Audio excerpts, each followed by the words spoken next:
तो हम लोग अभी तक जो देख चुके हैं सिंपल हार्मोनिक मोशन के बारे में, कोई बॉडी अगर मोशन में है, ऑसिलेटरी मोशन में है, वो सिंपल हार्मोनिक मोशन है कि ऑर्डिनरी हार्मोनिक मोशन है, जानने की हमारे पास दो तरीका आ चुका है।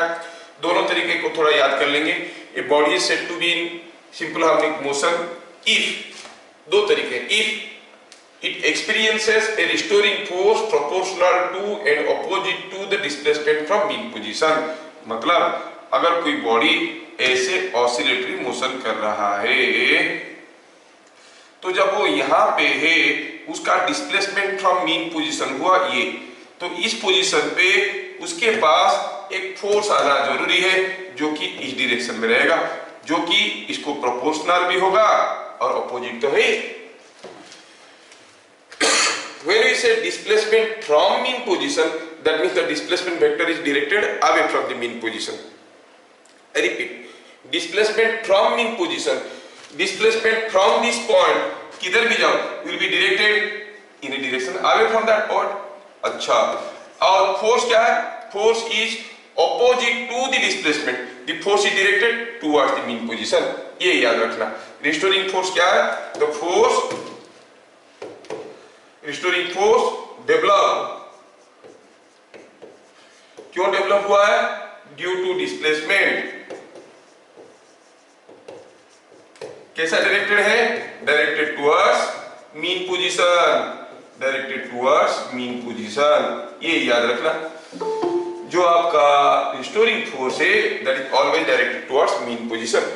कोई पार्टिकुलर सिस्टम कर रहा है, चाहे वो यहाँ पे है, यहाँ पे है, यहाँ पे है, कहीं पे भी है, the force will be always in the direction opposite to the displacement. That means यहाँ पर जब होगा उसके ऊपर जो फोर्स आएगा वो मीन पोजीशन की तरफ आएगा। यही है mean position.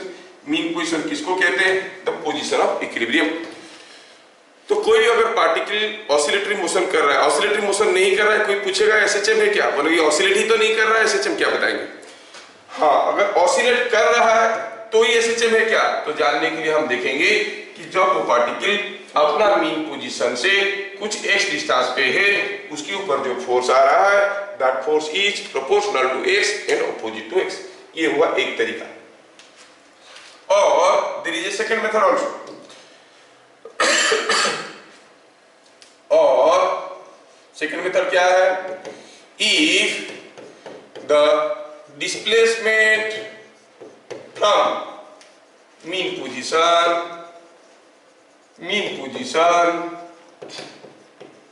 changes with time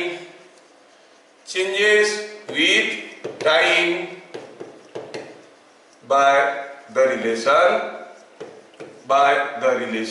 क्या रिलेशन है? x is equal to a sin omega t plus phi 0। हाँ, इस फॉर्म में अगर लिख सकते हैं, प्लस आएगा माइनस आएगा जो भी आएगा, इस फॉर्म में अगर लिख सकते हैं डिस्प्लेसमेंट टाइम रिलेशनशिप को, तो हम कहेंगे ये एसएचएम है। ध्यान रखना कि इसमें x क्या है?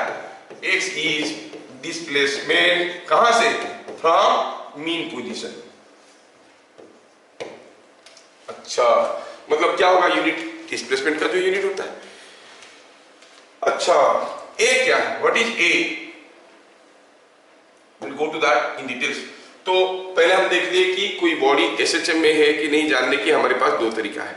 हम देखेंगे उसका डिस्प्लेसमेंट एनी टाइम t कैसे रिलेटेड है। अगर ऐसा रिलेशन आया तो हम कहेंगे ये एसएचएम में। और क्या देख सकते हैं? ऐसा करो या फिर करो ऐसे कि देखो कि मीन पोजीशन से जब x डिस्प्लेसमेंट में है उसके ऊपर क्या फोर्स आ रहा है। अगर that force is proportional to x and opposite to x, minus sign says it is opposite to x, तो कहेंगे ये एसएचएम है। तो कोई भी मोशन एसएचएम है कि नहीं पता करने के यही दो तरीके हैं, कोई तीसरा तरीका नहीं है। खैर,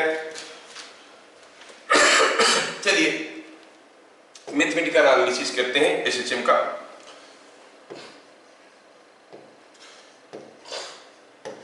मतलब हम कोई एक नया मोशन देखना चाहते हैं तो ऑब्वियसली इसमें हमें वेलोसिटी, एक्सीलरेशन सब कुछ निकालना आना चाहिए। मैथमेटिकल एनालिसिस पहला हुआ the displacement is a sine omega T plus a sine, ठीक से मैं लिखूं थोड़ा, ये ओमेगा है, omega T plus minus phi 0। Before we go for mathematical analysis हमें ये सारा टर्म समझ में आना चाहिए। पहला टर्म क्या था, x इज क्या है, डिस्प्लेसमेंट फ्रॉम मीन पोजीशन। तो क्या कहोगे आप, क्या x समय के साथ बदल रहा है? हाँ बदल रहा है, t बदलते जाएगा, t बदलते जाएगा तो x का वैल्यू बदलते जाएगा, समय के साथ बदल रहा है। और t बढ़ते बढ़ते बढ़ते बढ़ते कभी ये क्वांटिटी पाई से कम है, it is less than pi, quantity is positive, x is positive. अगर t बढ़ते गया ये क्वांटिटी मोर देन पाई हो गया, x बिकम्स नेगेटिव। मतलब कोई पार्टिकल ऐसा SHM कर रहा है, ऐसा गया, ऐसा आया, फिर से ऐसे कर रहा है। सपोज हम कहेंगे कि ये मीन पोजीशन है। जब ये पार्टिकल मीन पोजीशन पे है तो जब वो ऐसे जा रहा था उसका डिस्प्लेसमेंट पॉजिटिव था और बढ़ रहा था, फिर यहाँ पे आके रुक गया, फिर इधर आया, जब इधर आ रहा था डिस्प्लेसमेंट तब भी पॉजिटिव था और घट रहा था, फिर वो पार्टिकल इधर गया तो डिस्प्लेसमेंट नेगेटिव हो गया, क्योंकि आप उल्टा डायरेक्शन में देख रहे हो। We usually take our x axis and y axis, ये एक्सिस क्या उल्टा जाएगा तो डिस्प्लेसमेंट को नेगेटिव कहेंगे, क्योंकि पहला वाला डिस्प्लेसमेंट को पॉजिटिव कहते थे, उसको नेगेटिव कहेंगे। तो पॉजिटिव डायरेक्शन में डिस्प्लेसमेंट बढ़ता है, मैक्सिमम होता है, घटता है, 0 होता है। फिर नेगेटिव डायरेक्शन में बढ़ता है, मैक्सिमम होता है, घटता है और 0 होता है। Displacement is changing with time. A क्या है, बाय द वे ए क्या है, ए का नाम है एम्पलीट्यूड। क्या है ये एम्पलीट्यूड का मतलब देखो तो x equal to A sine something, sine of something जो है उसका मैक्सिमम वैल्यू क्या होगा, 1 होगा। अगर sine omega T plus phi 0 इसका मैक्सिमम वैल्यू 1 हो गया, अगर ये पूरा क्वांटिटी 1 हो गया तो x क्या हो गया, a। और sine omega T plus phi 0 का वैल्यू 1 से ज्यादा नहीं हो सकता, मतलब x का वैल्यू मैक्सिमम कितना हो सकता है, x का वैल्यू मैक्सिमम कितना हो सकता है, a। तो ये एम्पलीट्यूड क्या है, it is maximum displacement from mean position. ये समझ में आना चाहिए। अगर हमारा फिगर को हम देखेंगे, ये वाला फिगर को, इसमें पार्टिकल ऑसिलेट तो कर रहा था, हमें समझ में आया वो मीन पोजीशन से मैक्सिमम कितना डिस्प्लेसमेंट तक गया है, मीन पोजीशन से उसका मैक्सिमम डिस्प्लेसमेंट ये हुआ। So this length is a। अब इधर को a है तो इधर को भी a ही होगा, ये a है तो मीन पोजीशन से मैक्सिमम कितना दूर तक गया है, that is called amplitude of oscillation, maximum displacement from mean position. ये समझ में आया। अब कौन डिसाइड करेगा, कोई बॉडी SHM कर रहा है उसका एम्पलीट्यूड क्या होगा। सोचो कि आपको ये स्प्रिंग ब्लॉक सिस्टम रखा था, अब ये स्प्रिंग ब्लॉक सिस्टम को आपने धक्का मुक्का मारा, ये ऑसिलेट करने लगा।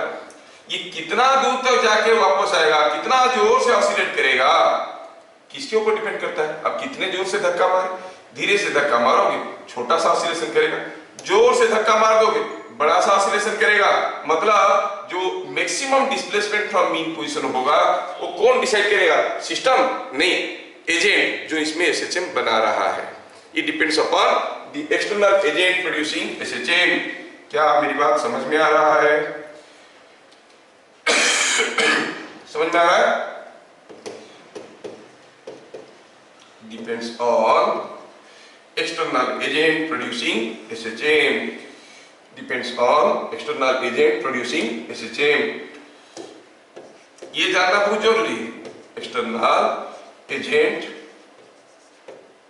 प्रोड्यूसिंग SHM उसके ऊपर डिपेंड करता है, ठीक है। क्या, एम्पलीट्यूड। तो A क्या हो गया, amplitude, the maximum displacement from mean position, ठीक है।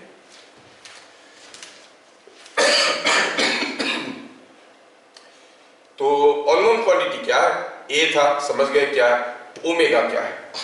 Let's, omega is called angular frequency of oscillation, frequency of oscillation, ठीक है। एंगुलर फ्रीक्वेंसी ऑफ ऑसिलेशन जिसको आप कहो तो 2 पाई बाय टाइम पीरियड कर सकते हो। टी क्या है? T is time period. Time period क्या है वो हम समझ चुके हैं पहले से। पीरियडिक मोशन में कोई पार्टिकल अपना रास्ता को रिपीट करता है रेगुलर इंटरवल में तो पीरियडिक मोशन कहलाता है। वो जो इंटरवल है उसको टाइम पीरियड कहते हैं। सो टी अगर टाइम पीरियड हुआ, ओमेगा हो गया 2 पाई बाय टी। क्या होता है यूनिट फॉर ओमेगा? ओमेगा का यूनिट क्या होता है? ओमेगा का यूनिट होता है रेडियन पर सेकेंड। ठीक है, अब चाहो तो आप इसको 2 पाई एफ लिख सकते हो। एफ क्या है? F is nothing but 1 by time period. अगर टी सेकेंड में एक ऑसिलेशन करता है तो एक सेकेंड में कितना ऑसिलेशन करेगा? मान लो कि 0.2 सेकेंड में वो एक बार कंप्लीट ऑसिलेशन कर लेता है तो एक सेकेंड में कितने बार करेगा? बाय 0.2, 5 बार करेगा। This is what is the frequency. So frequency is 1 by T. What is this F? It is nothing but number of oscillations made per second. ये आपको समझ में आना बहुत जरूरी है। मैं एकदम धीरे धीरे जा रहा हूं, आप भी धीरे धीरे ग्राफ करते हुए चलो। तो ओमेगा है एंगुलर फ्रीक्वेंसी ऑफ ऑसिलेशन और it is related to the time period by the relation 2 pi by T और it can be related to the frequency, है ना? Frequency by the relation f is equal to 1 by T. f is the number of oscillations made per second. कोई चीज ऐसे ऐसे oscillate कर रहा है, एक सेकेंड में 25 बार किया तो फ्रीक्वेंसी हो गया 25। ठीक है, अच्छा ये जो ओमेगा है ये किसके ऊपर डिपेंड करता है ये जानना जरूरी है। ये omega it depends on system physical parameters. It depends on system physical parameters.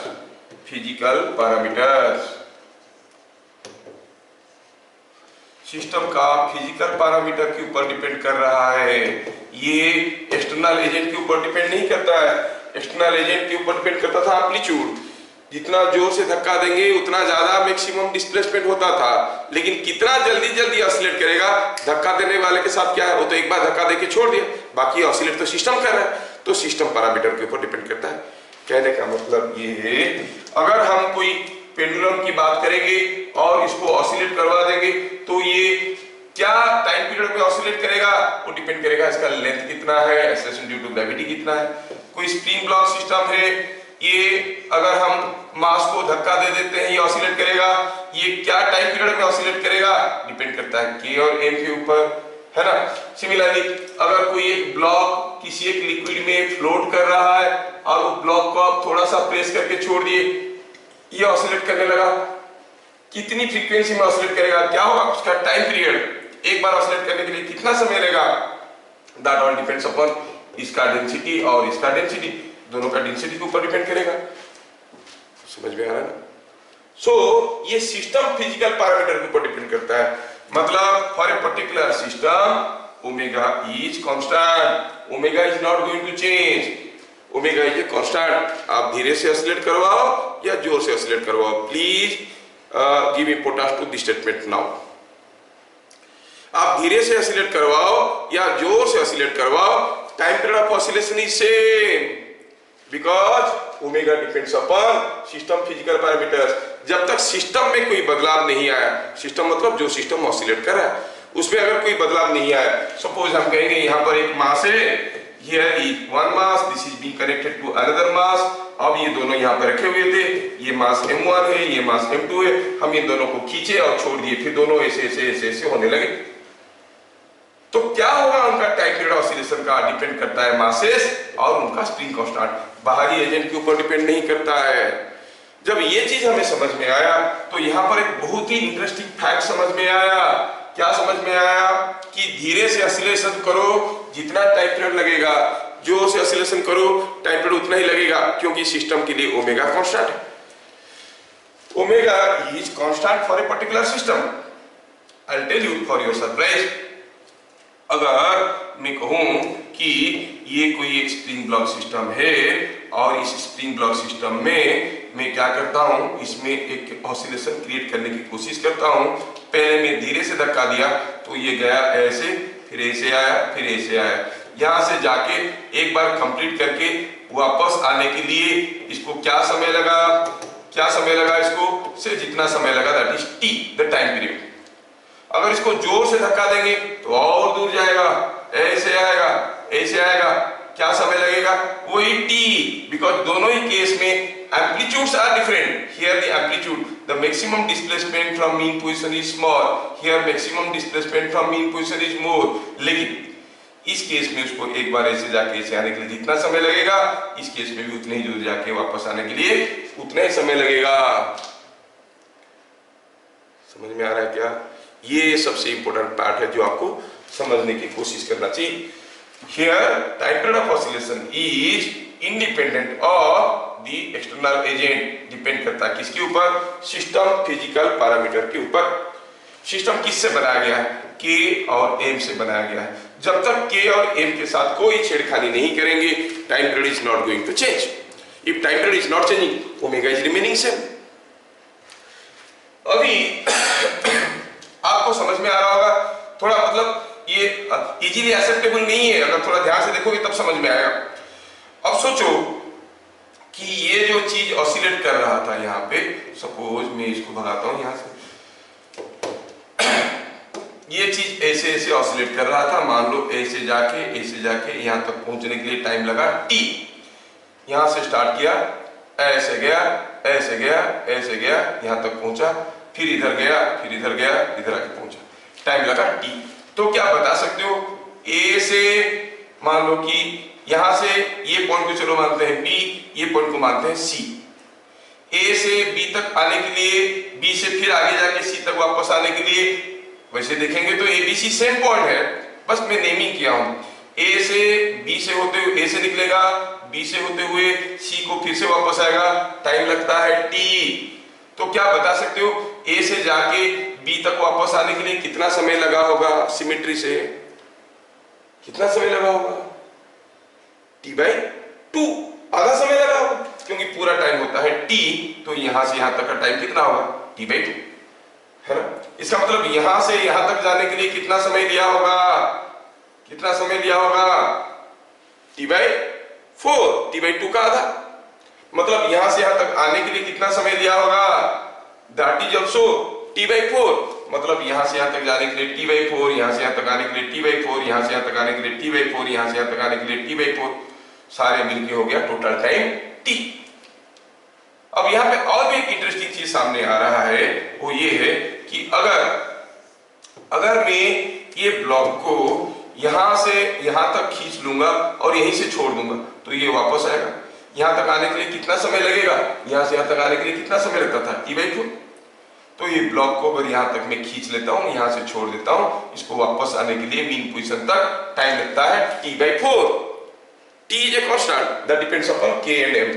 बाद में देख लेंगे टी का वैल्यू होता है, टी होता है 2 pi root over of m by k, ये हम लोग कर लेंगे, के और m के ऊपर डिपेंड करता है। कैसे हुआ वो सब देख लेंगे हम लोग, अभी तो विश्वास रखिए और आगे बढ़िए। ये ब्लॉक को अगर हम यहां तक खींच लेते हैं, यहां तक खींच लेते हैं, यहां तक और छोड़ देते हैं, तो उसको वापस आने के लिए टाइम लगेगा टी बाई फोर। सपोज ये ब्लॉक को मैं यहां तक खींच लिया और छोड़ दिया, तब भी ये एक बड़ा सा सिस्टम करेगा, तो आने के लिए कितना समय लगेगा, टी बाई फोर। पहला केस में टी बाई फोर लगता था, दूसरे केस में भी टी बाई फोर ही लगेगा। ये चीज आपको समझ में आना चाहिए। थोड़ा सा दूर खींच के छोड़ोगे, वापस आने के लिए जितना समय लगेगा, ज्यादा दूर खींच के छोड़ोगे, वापस आने के लिए उतने ही समय लगेगा, है ना। बहुत इंटरेस्टिंग। कोई स्प्रिंग ब्लॉक सिस्टम रखा है, आप 5 सेंटीमीटर तक खींच लोगे, छोड़ दोगे, फिर वापस आके ओरिजिनल पोजीशन में पहुंचने के लिए जितना समय लगा, आप 20 सेंटीमीटर तक खींच लो, छोड़ दो, वापस आने के लिए उतना ही समय लगेगा। सर ये कैसा, how come it is possible, ये पास से आ रहा है, ये दूर से आ रहा है। हाँ, क्यों, क्योंकि इसके ऊपर जो फोर्स होगा that will be proportional to x। तो जब हम इसको 20 सेंटीमीटर खींचेंगे, ज्यादा फोर्स इसको खींच के वापस लाएगा, 5 सेंटीमीटर खींचे, थोड़ा सा फोर्स इसको वापस लाने की कोशिश कर रहा है। दोनों ही केस में time period will be same. क्या ये बात सबको समझ में आया? Is it understood? यस। तो ये चीज रखना है। हाँ, 2 टर्म हम लोग समझ गए, तीसरा टर्म है फाई जीरो। तीसरा टर्म है फाई जीरो। ये फाई जीरो क्या है? ये phi zero is called initial phase, is called initial phase. क्या है इनिशियल फेज का मतलब क्या है? What is this initial phase? Phase मतलब स्टार्टस आप कह सकते हो। ये इनिशियल फेज है, क्या मतलब? अगर हम कहेंगे if at t is equal to 0 x is equal to x0 then t is equal to 0 में x का वैल्यू सपोज जो भी है उसको x0 कहेंगे। t इज इक्वल टू 0 मतलब शुरू में जब SHM स्टार्ट हुआ तब डिस्प्लेसमेंट क्या था, ठीक है? तो क्या कहेंगे? if at t is equal to 0 x is equal to x0, what is x0?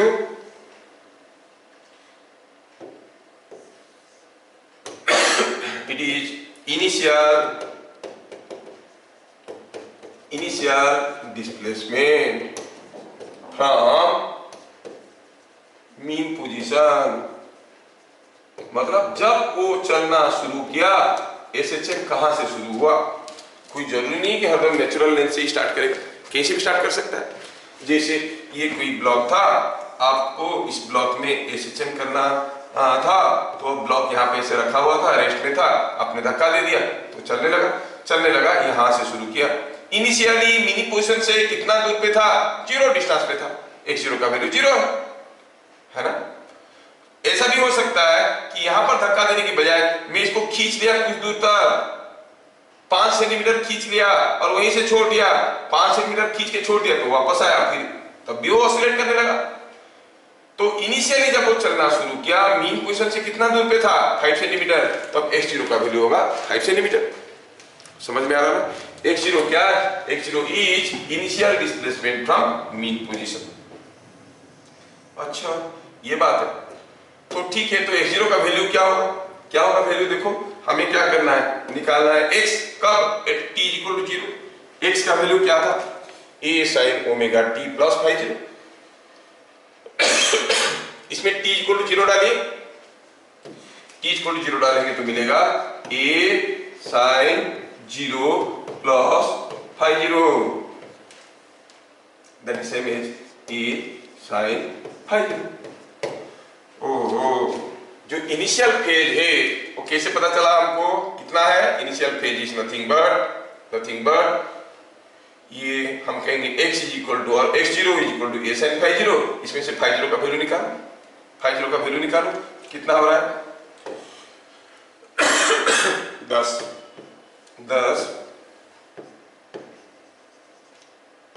x0 is equal to a sin phi 0 gives you sin phi 0 is equal to x0 by a, that gives you phi 0 is equal to sin inverse of x0 by a, phi 0 is sin inverse of x0 by a। तो जो phi 0 है initial phase वो किसके ऊपर depend करता है? Initial displacement and amplitude. तो क्या पता चला? phi 0 depends on initial phase, initial displacement from mean position and amplitude of oscillation, इसके ऊपर डिपेंड करता है। ठीक है, इसके ऊपर डिपेंड करता है। किसके ऊपर डिपेंड करता है? Depends upon the initial displacement of the particle from mean position and amplitude of oscillation, इसके ऊपर डिपेंड करता है phi zero. Let me give you a better example to understand. Supposing मैं आपको दो सिमिलर केस देता हूं, थोड़ा ध्यान से देखना। ये केस में कोई एक ब्लॉक ऐसे रखा हुआ है, ये ब्लॉक ऐसे था यहाँ पे, और ये स्प्रिंग था K और मास था M, सेम ब्लॉक को मैं यहाँ पे रिपीट कर रहा हूँ। Here is another case, same arrangement, same system, दोनों सिस्टम का मास m है, स्प्रिंग कांस्टेंट k है। तो जब ये दोनों सिस्टम को हम ऑसिलेट करवाएंगे, दोनों में हमारा जो अननोन क्वांटिटीज है a, ओमेगा, फाई जीरो, इनमें से कौन सा क्वांटिटी दोनों का बराबर होगा? Which quantity will be same on both of them? जो क्वांटिटी सिस्टम फिजिकल पैरामीटर के ऊपर डिपेंड करता है। सिस्टम फिजिकल पैरामीटर के ऊपर कौन डिपेंड करता है? डिपेंड करता है omega, depends on system physical parameters. Omega और टाइम पीरियड, ये सब सिस्टम पैरामीटर के ऊपर डिपेंड करते हैं। मतलब दोनों ही केस में हमको बराबर टाइम पीरियड ऑफ ऑसिलेशन मिलने वाला है, दोनों ही केस में बराबर ओमेगा मिलने वाला है। अगर हम एसएचएम करेंगे तो धक्का मुक्का मारेंगे तो पहला केस में मैं क्या करता हूं, इसको मैं यहां से एक धक्का मारता हूं ऐसे, ताकि ये यहां से कुछ a डिस्टेंस तक गया, वापस आया और झूमने लगा। दूसरी केस में क्या किया, मैं ऐसे इसको खींच लिया 2a डिस्टेंस से। यहां पर ऐसा धक्का मारे थे, ये कितना दूर गया था? a डिस्टेंस तक गया था। इस केस में इसको हम खींच लिए 2a डिस्टेंस a, अब इसको हम पहले खींच लिए 2a डिस्टेंस a डिस्टेंस तक खींच लिए और इसको यहां से हम छोड़ दिए अभी। अब जब इसको यहां से हम छोड़ देंगे तो ये क्या करेगा, यहां से आना शुरू करेगा, it will start moving like this, है ना? ये एक बार ऐसे जाके ऐसे वापस आने के लिए जितना समय लेगा, ये यहां से चलेगा ऐसे आके ऐसे पहुंचने के लिए उतनी समय लेगा। Time period will be same. जब ये दोनों चल रहे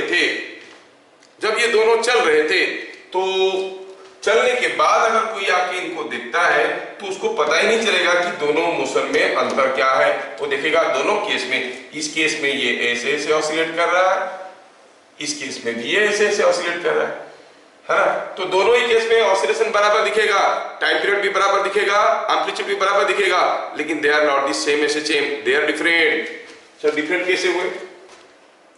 अगर मैं इसका डिस्प्लेसमेंट टाइम रिलेशनशिप देखना चाहूंगा, t = 0 में इसका और t = 1 सेकेंड में, ये 1 सेकेंड के बाद ये यहां से चलना शुरू किया था तो यहां तक आया होगा, तो वैल्यू ऑफ x क्या हो जाएगा?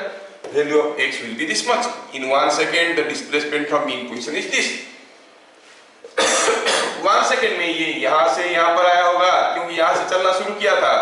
Displacement from mean position is this, which is different in the two cases.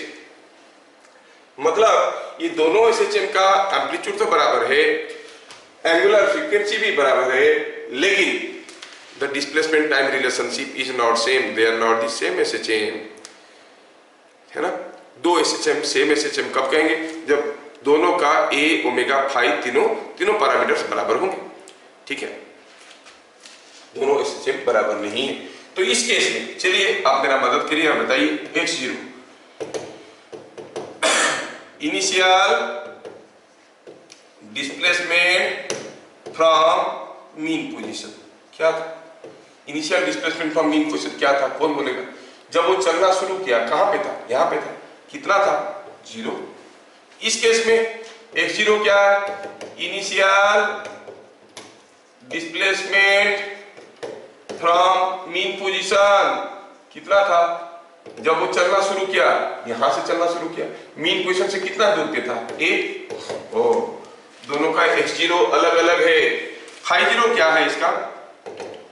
It will B sign inverse of, अभी भी तो फाई जीरो का हम फॉर्मूला बनाए, sign inverse of x0 by a। अगर वही लिखेंगे तो it will B x0 by a, और x0 का वैल्यू 0 है, साइन इनवर्स 0 हो गया 0। जबकि इसकी केस में क्या हो जाएगा? फाई जीरो का value it is sine inverse of x0 by a। अब x0 क्या है? x0 is same as a by a हो गया 1, साइन इनवर्स ऑफ 1 हो गया पाई बाई 2। तो हम कहेंगे this is equal to pi by 2। ओ अच्छा, तो फिर इसका डिस्प्लेसमेंट टाइम रिलेशनशिप क्या होगा? इसका डिस्प्लेसमेंट टाइम रिलेशनशिप होगा a sin omega t plus 0 that is same as a sin omega t। t second के बाद, 1 सेकेंड के बाद इसका डिस्प्लेसमेंट कितना होगा मीन पोजीशन से, आपको इस फॉर्मूले में टी की जगह 1 डालना पड़ेगा। जबकि इस केस में डिस्प्लेसमेंट क्या हो जाएगा, इट विल बी ए, दोनों ही केस में एम्पलीट्यूड तो ए है, क्योंकि दोनों सेम सिस्टम है तो दोनों का ओमेगा भी बराबर है, तो लिखेंगे ए साइन ओमेगा टी और फाई जीरो की जगह pi by 2। Is it not coming out to be a cos omega t? Yes. अगर t इक्वल टू 3 सेकेंड में हम पूछेंगे इसका डिस्प्लेसमेंट क्या था मीन पोजीशन से, तो आपको t की जगह 3 इस इक्वेशन में डालना पड़ेगा। t इक्वल टू 3 सेकेंड में इसका डिस्प्लेसमेंट मीन पोजीशन से क्या था जानने के लिए इस इक्वेशन में t की जगह 3 डालो। कहने का मतलब है कहां से मोशन स्टार्ट हुआ, that affects a lot to the displacement time relationship. ये डिस्प्लेसमेंट टाइम रिलेशनशिप को ये बहुत ज्यादा अफेक्ट करता है in terms of phi zero. हमारा जो जनरल फॉर्मूला था क्या था, A sine omega T plus phi zero की जगह वैल्यू हम 0 लिखे हैं, यहाँ पर लिखे हैं पाई बाई 2। तो ये आपको अभी याद रखना है कि अगर कोई पार्टिकल एक्सट्रीम पोजीशन से चलना शुरू करता है तो उसका डिस्प्लेसमेंट टाइम रिलेशनशिप क्या हो जाएगा, ए कॉस ओमेगा टी। अगर मीन पोजीशन से चलना शुरू करता है तो उसका डिस्प्लेसमेंट टाइम रिलेशनशिप क्या हो जाएगा, A sine omega T, X is equal to A sine omega T. समझ में आया? ठीक है। बस कितना समझ में आया जानने के लिए मैं आपको एक छोटा सा यहाँ पे कसरत करवाता हूं। यहां से कोई पार्टिकल ऐसे ऐसे ऑसिलेट कर रहा है, ठीक है। क्या दिया है कि ये एम्पलीट्यूड है ए जो कि 20 सेंटीमीटर है। ये कितना है, सपोज ये 20 सेंटीमीटर है। क्वेश्चन है इन फिगर शोन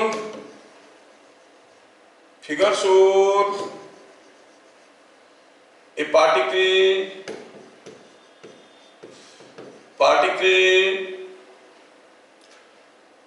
ये पोजीशन को नाम दे देते हैं, ये ए है, ऐसे करके गया, ऐसे करके गया, ऐसे करके आया, ठीक है ना। ये ए है, ये बी है, ये सी है, ये डी है, हाँ ऐसा करके दिया है, ऐसा करके दिया गया है हमें, ये पॉइंट सी है। In figure shown A particle executes SHM with time period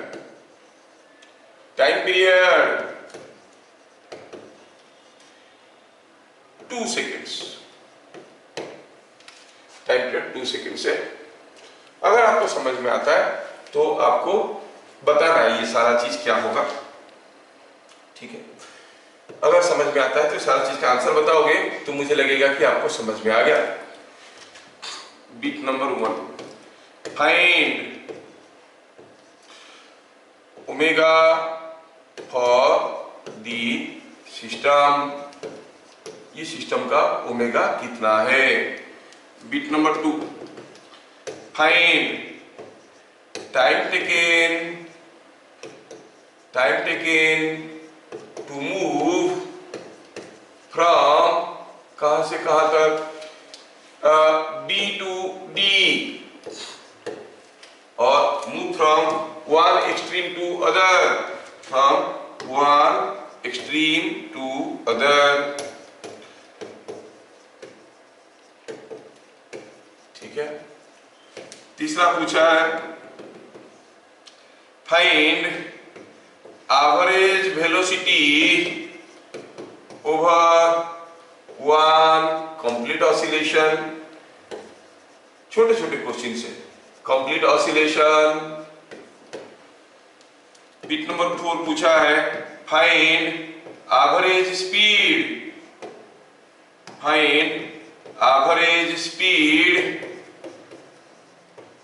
over one complete oscillation. और क्या पूछा है, if the particle starts from mean position, then what is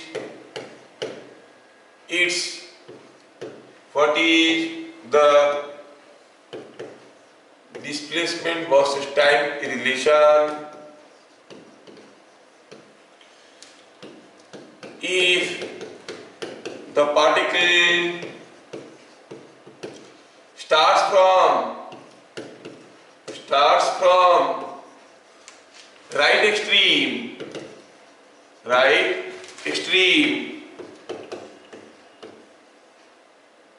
what is the x versus t relation, ये आपको बताना है। 6 question आपको दिया, ठीक है। वापस चलते हैं। हमारा केस ये ए बी सी डी करते हुए ये फिगर को मैं दोबारा ड्रॉ कर देता हूँ ताकि आपको बढ़िया से समझ में आए। फिगर को दोबारा ड्रॉ कर देता हूँ थोड़ा स्पेशियस बना के। ऐसा गया, ऐसा आया, ऐसा आया। ये पॉइंट को हम ए बोल रहे हैं, ये पॉइंट को बी बोल रहे हैं, ये पॉइंट को सी बोल रहे हैं, ये डी है और ये पॉइंट ई है। पार्टिकल ऐसा ऐसा गया है, ऐसा ऐसा ऑसिलेट कर रहा है। Find omega for the system. Omega for the system क्या दिया है? ये ऑसिलेट कर रहा है, टाइम पीरियड 2 सेकंड है, मतलब ऐसे जाके इसे वापस आने के लिए कितना समय लगा? 2 सेकंड लगा। तो आप कहोगे सॉल्यूशन में t इज 2 सेकेंड्स, तो what is omega? Omega is formula क्या था? 2 पाई बाय t। t कितना? 2 सेकेंड। सो ये आ गया 2, t की जगह 2 डालो, 2 पाई बाय 2, 2 को खा गया, क्या मिला? Pi. Don't miss the unit, radian per second.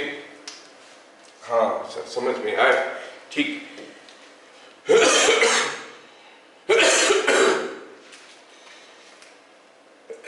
ये पार्टिकल को एक बार ऐसे पूरा कंप्लीट ऑसिलेट करने के लिए 2 सेकंड लगा।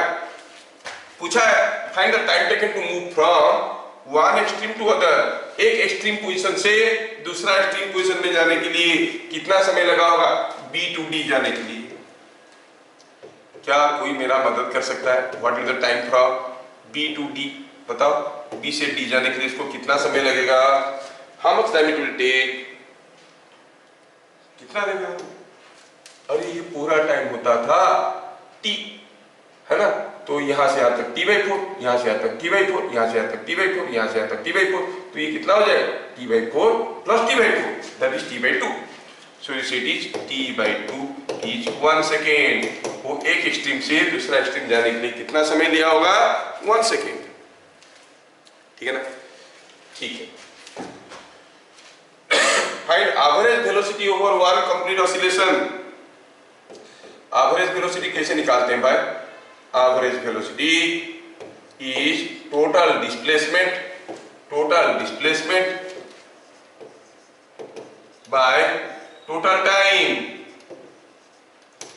हाँ टोटल टाइम तो मालूम है, एक बार पूरा कंप्लीट ऑसिलेशन करने के लिए 2 सेकेंड लिया, और total displacement in one complete oscillation, यहां से शुरू किया, ऐसे गया, ऐसे आया, यहां पे पहुंचे। एक कंप्लीट ऑसिलेशन में उसका डिस्प्लेसमेंट कितना हुआ? अरे जहां से गया था वहीं पे तो वापस आ गया, जहां से गया था वहीं पे वापस आ गया, तो डिस्प्लेसमेंट है 0। तो आप कहोगे total displacement is 0, so the average velocity is 0। फिर पूछा है एवरेज वेलोसिटी, इसके आंसर तो आपको देना पड़ेगा। एवरेज स्पीड पूछा है, कैसे निकालेंगे? Total distance by total time. क्या पूछा था क्वेश्चन में? Average speed over one complete oscillation. अगर हम इसका एम्पलीट्यूड हमें दिया गया है, यहां पर कितना दिया गया है? 20 सेंटीमीटर। जब वो एक बार पूरा कंप्लीट ऑसिलेट करेगा, जहां से गया था वहीं वापस आ जाएगा, डिस्प्लेसमेंट हुआ 0। क्या डिस्टेंस मूव्ड भी 0 है? नहीं, तो गया आया सारा डिस्टेंस है। क्या आप में से कोई मुझे बताएगा what is the total distance moved in one complete oscillation? अगर एम्पलीट्यूड इसको हम ए कहेंगे इन टर्म्स ऑफ ए, क्या बता सकते हो what is the total distance moved in one complete oscillation? कितना डिस्टेंस गया है ये? 4a। देखा, समझ में आया? तो ये गया a, आया a, इधर गया a, फिर गया a, तो टोटल डिस्टेंस हो गया 4a बाय टाइम, है ना? और हमें ये चीज मालूम है क्या कि a कितना है, टाइम कितना है? फिगर में देखिए और बताइए कि a कितना है? 20 सेंटीमीटर। टाइम कितना है? 2 सेकेंड। तो it is 4 into 20 by 2 is coming out to be 40 centimeter per second our speed.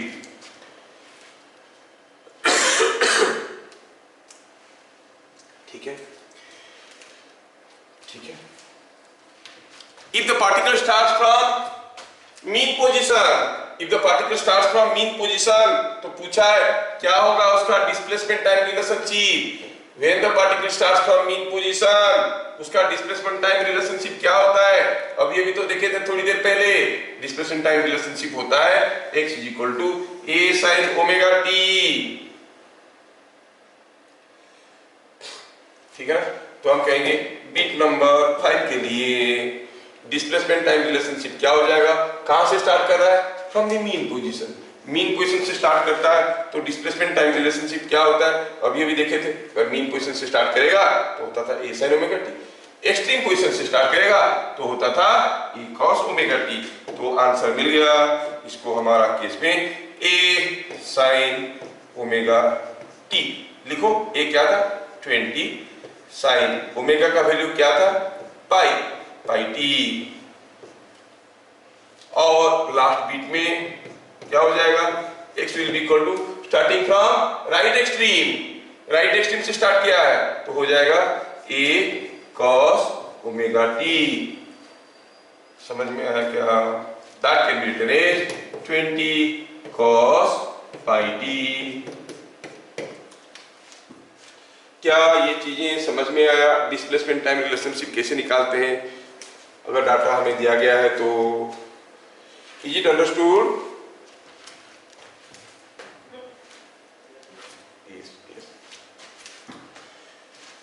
ठीक है। अगला क्वेश्चन आपके लिए, अभी आप करोगे उसको, ठीक है?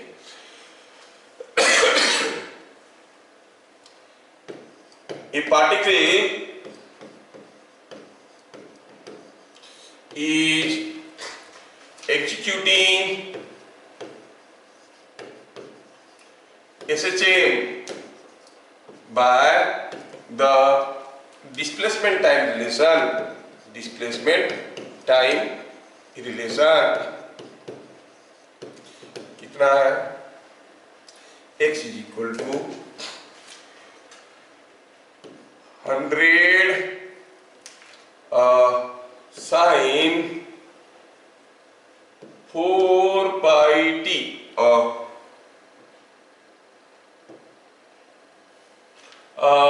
0.1 pi t, ये है उसका डिस्प्लेसमेंट। और पाई टी बाई 10, सॉरी इसको ऐसे लिखते हैं 100 पाई टी बाय 10 ऐसे दिया।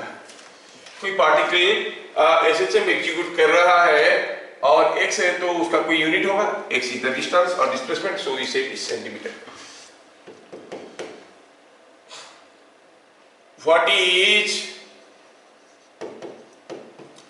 Average speed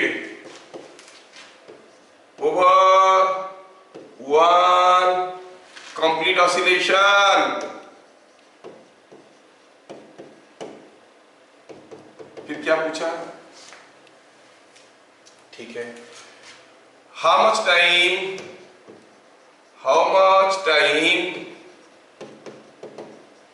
it takes to move from mean position to extreme position? Bit number 3, is it a uniform acceleration motion, क्या ये यूनिफॉर्म एक्सीलरेशन मोशन है? ऐसा करके पूछा है 3 चीज, तो आप इससे कर सकते हो, है ना।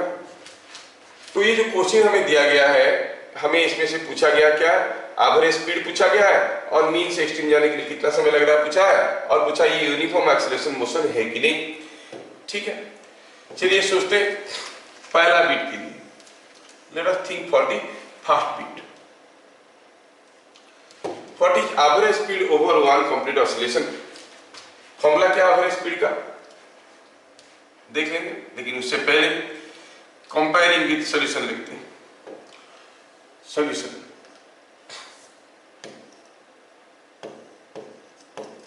here what is given, x is equal to 100 sin pi t by 10, that's all, ऐसे दिया है। comparing with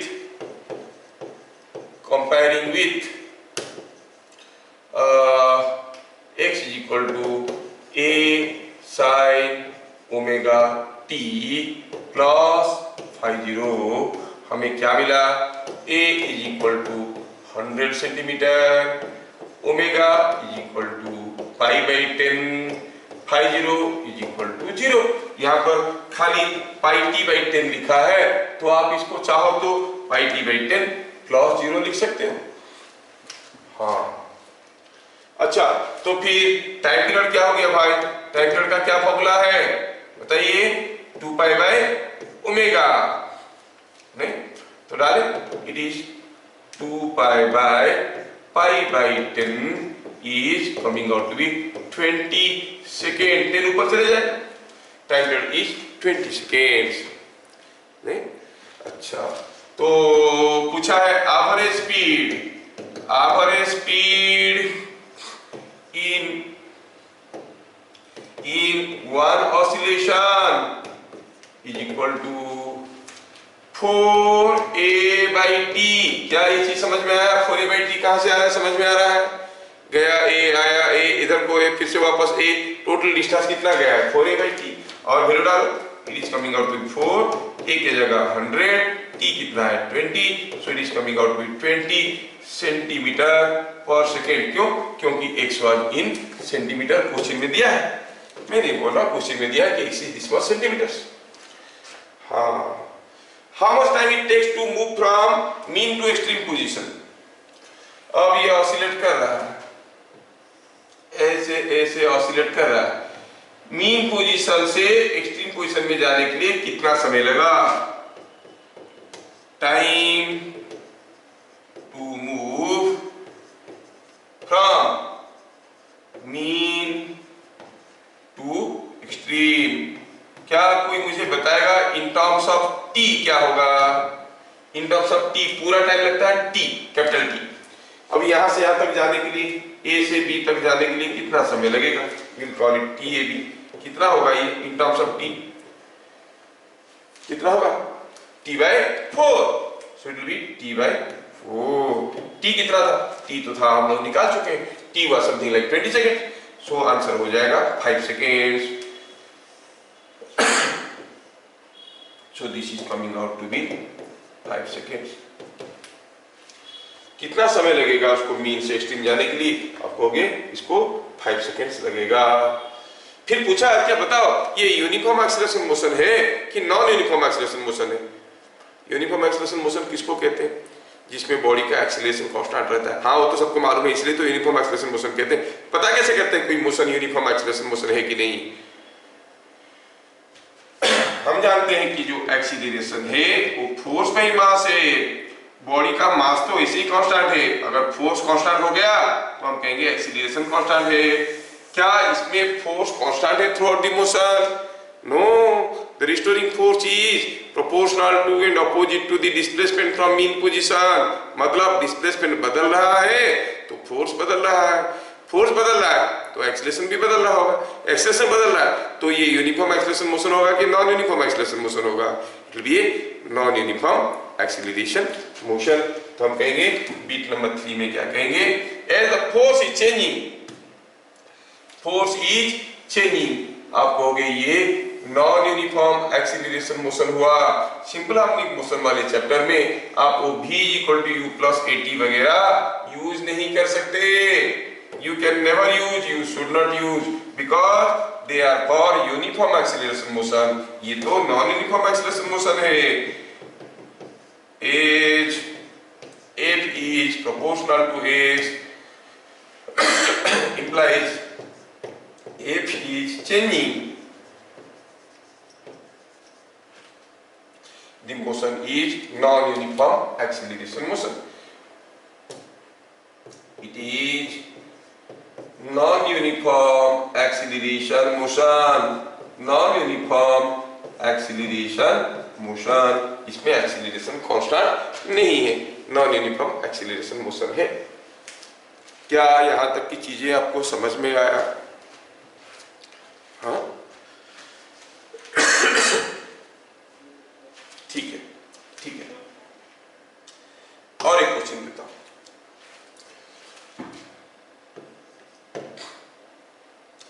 displacement time relation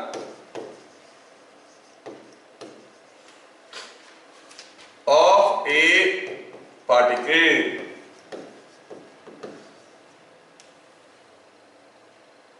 displacement time relation of a particle is given by x is equal to a sin omega t, ऐसा दिया है।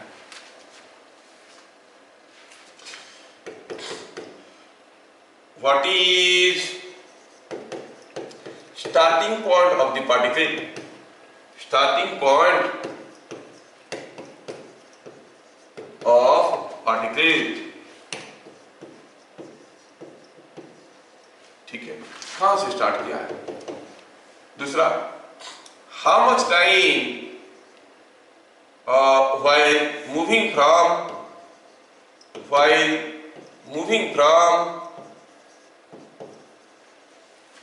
mean to extreme,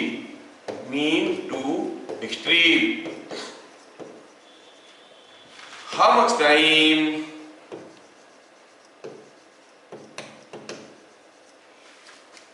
it takes to move half of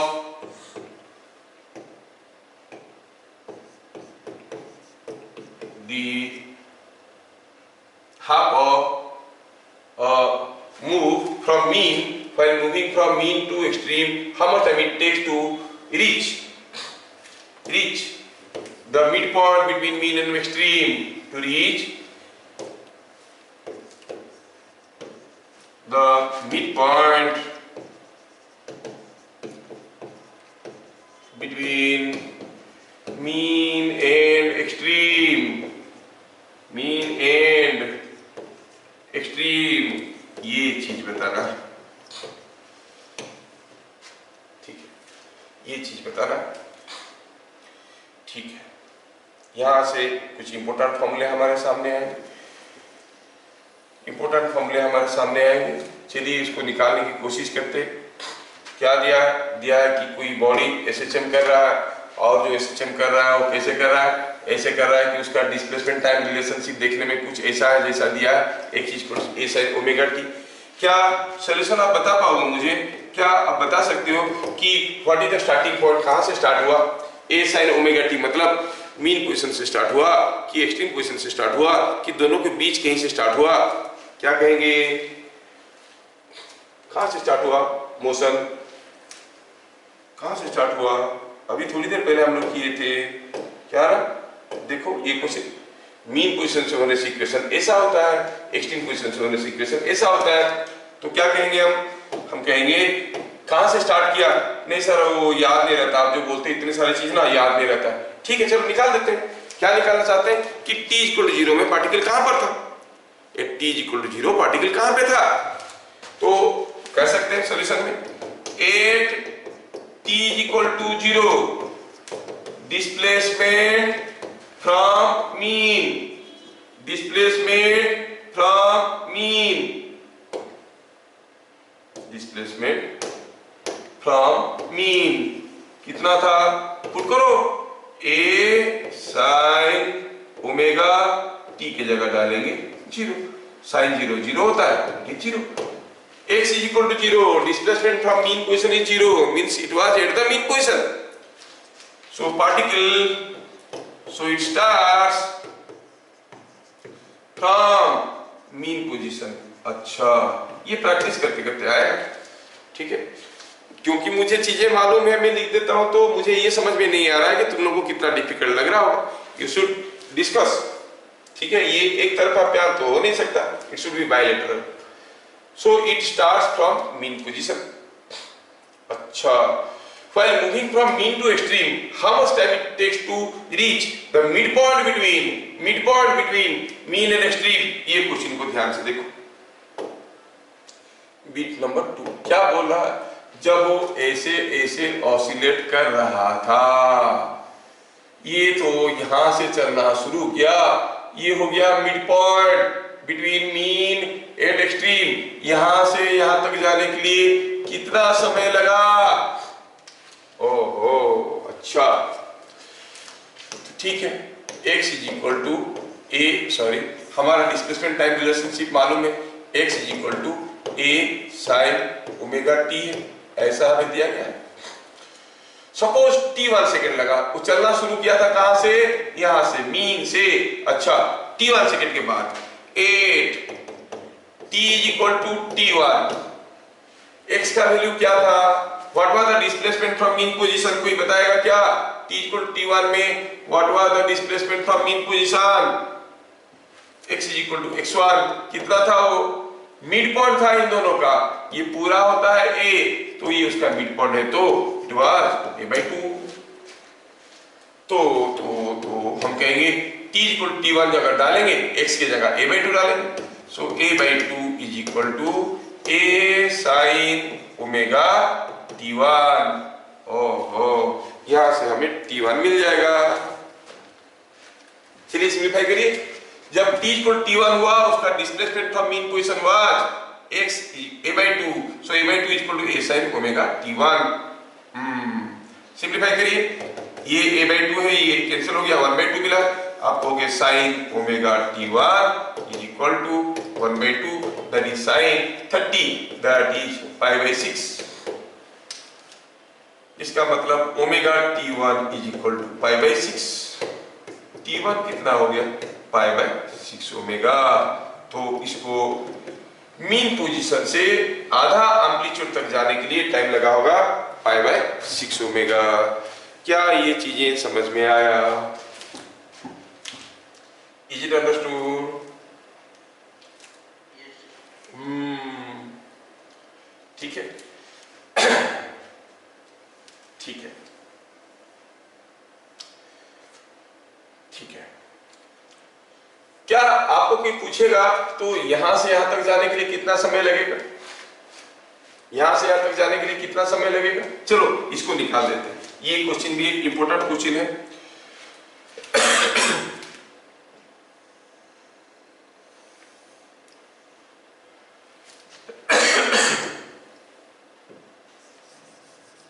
ये question को थोड़ा कर लेते हैं.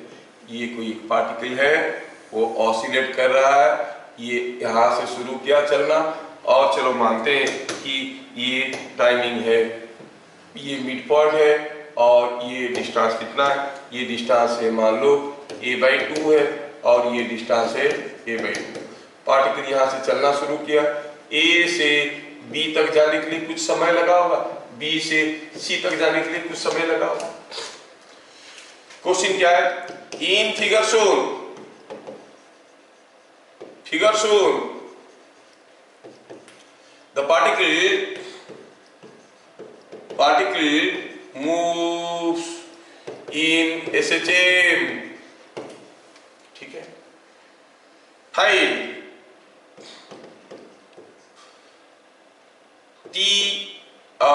the ratio of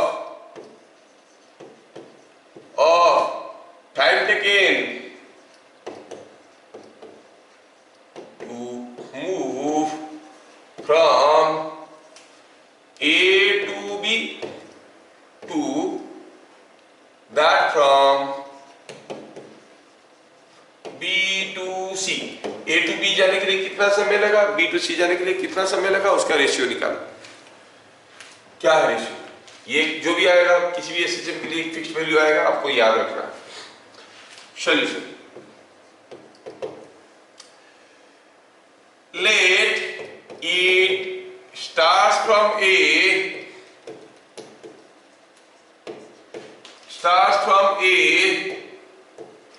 and reaches B at t equal to t1। here x का वैल्यू क्या है, ये डिस्प्लेसमेंट टाइम रिलेशनशिप क्या होगा, कुछ होगा, कितना है ओमेगा, ओमेगा कितना है मालूम नहीं है, टाइम पीरियड कितना है मालूम नहीं है, कुछ दिया नहीं, खाली देख के पता चल रहा है कि ये a/2 है, ये a/2 है, तो टोटल डिस्टेंस है a। एम्पलीट्यूड पता है तो हम इसको लिख सकते हैं x का value a sin omega t। Sir क्यों sin ओमेगा t लिखे, sin omega t plus phi 0 या फिर cos ओमेगा t क्यों नहीं लिखे, क्योंकि हम देख रहे हैं ये मीन पोजीशन से चलना शुरू कर रहा है, मीन पोजीशन से चलना शुरू कर रहा है, ठीक है। At t equal to t1, t equal to t1 कहां पे है ये, यहाँ पे है t इक्वल टू 0, यहाँ पे है t equal to t1। t equal to t1 x का वैल्यू क्या है a/2, सो वैल्यू डालेंगे तो x की जगह डालेंगे a/2 is equal to a sin omega t के जगह डालेंगे t1 और सिंप्लीफाई करने से क्या आता है, अभी थोड़ी देर पहले हम लोग किए, यही तो किए, t1 इज π/6 ओमेगा।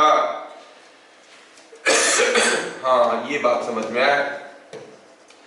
दूसरे पार्ट बी से सी जाने के लिए, ये जो π/6 ओमेगा है क्या है, time taken to move from A to B, B to C जाने के लिए कितना समय लगा, ठीक है। Before we calculate how much time it takes to move from B to C, तो हम कहेंगे time taken to move from A to C, यहां से यहां तक जाने के लिए कितना समय लगता है, अगर पूरा टाइम पीरियड T है, कैपिटल T है, पूरा टाइम पीरियड कैपिटल T है, तो A से C जाने के लिए कितना समय लगेगा, टोटल टाइम पीरियड एक बार कंप्लीट ऑसिलेट करने के लिए टाइम लेता है T, तो A से C जाने के लिए कितना समय लगेगा, T/4, yes T/4, A to C जाने के लिए T/4 लगा है, तो हम कहेंगे time taken to move from A to C is equal to T/4, और T का वैल्यू क्या था, T you know is given by 2π/ओमेगा, तो हम डाल लेते हैं T का वैल्यू यहाँ पे, क्योंकि हमें ओमेगा कुछ मालूम नहीं है, तो ठीक है 1/4 टाइम्स 2π/ओमेगा and is not it coming out to be π/2 omega, yes. And what is this time to move from A to C। लेकिन हमें कुछ दूसरा पूछा गया है, A to B और B to C का टाइम का रेशियो, तो time for B to C कितना लगेगा, it is time from A to C minus time from A to B। क्या मेरी बात समझ में आया? यहां से यहां तक जाने के लिए कितना समय लगा, π/6 ओमेगा। यहां से यहां तक जाने के लिए कितना समय लगा, A to C जाने के लिए टाइम बाय π/2 ओमेगा। तो फिर B to C जाने के लिए कितना समय लगा होगा, डिफरेंस कर देंगे, TAC माइनस TAB कितना हो गया, TAC था 2π/ओमेगा माइनस TAB क्या था, 2π/ कितना था, इट वाज π/6 ओमेगा, π/6 ओमेगा। ये TAC क्या 2π/ओमेगा कैसे लिख दिया, AC का वैल्यू क्या था A to C, इसका 4 था π/2 ओमेगा, सॉरी इसको 2π/ओमेगा लिख दिया हूं, ये 2 नीचे रहेगा, नीचे वाली चीज नीचे रहना चाहिए, उसका भूल के ऊपर चला गया था, तो A to C जाने के लिए π/2 ओमेगा है, और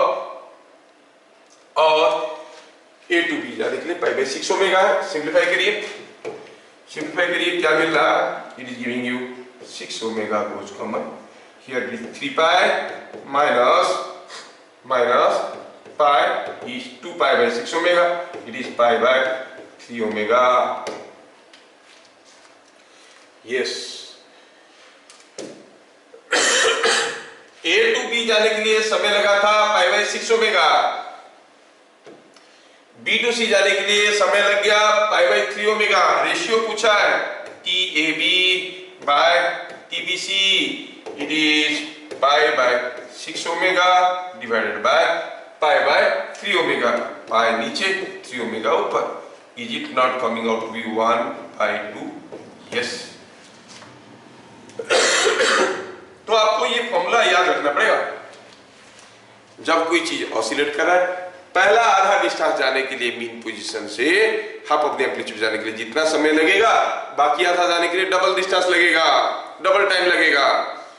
यहां पर अगर 2 सेकंड लगा यहां तक आने के लिए, यहां तक आने के लिए हमें डबल टाइम लगेगा, मतलब 4 सेकंड लगेगा। क्या मेरी बात आपको समझ में आ रहा है? A to B जाने के लिए जितना समय लगेगा, B to C जाने में उससे ज्यादा समय लगेगा। क्यों बताओ? क्योंकि जब इधर आ रहा है वो बॉडी धीरे धीरे आके यहाँ पे रुकेगा ना, स्लो हो रहा है ना, इसलिए ज्यादा समय ले रहा है।